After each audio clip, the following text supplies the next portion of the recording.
I will now attempt to pull the engine in the 1978 Ford F-150 Ranger. See what I mean? It says F-150 Ranger. I could be wrong, but I think 78 was the very first year of the iconic Ford F-150, which they still make. Big Ben told me to put the chain around here and here. I guess something like that.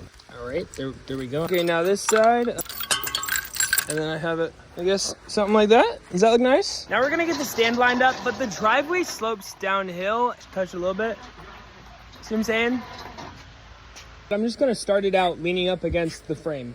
I have a feeling this could either go like really poorly or almost terrible. Okay, I think I have everything disconnected. I'm pretty sure. I have the drive shaft disconnected, the transmission mount disconnected, the engine disconnected.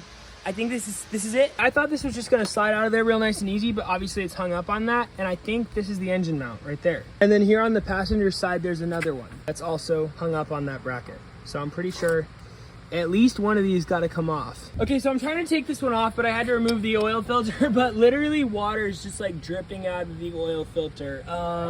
That's not a good sign. I had already disconnected the transmission mount, but the speedometer cable was still connected, and that's what we were hanging up on here. I needed to remove the engine and transmission, so having the engine hoist this far up on the engine didn't allow the transmission to clearance everything under the frame like we needed it to. So we set the engine back down and repositioned our chain and a new strap further back towards the rear of the exhaust manifold, and that gave us the clearance we needed.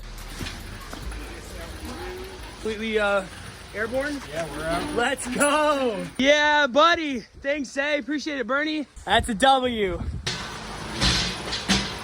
Yeah! Come on. God is so kind, okay? Check this out. It started raining as we were pulling it in, and now look, lightning, and it's pretty torrential. Next, we're gonna have our friends come inspect it and see if this is even worth saving.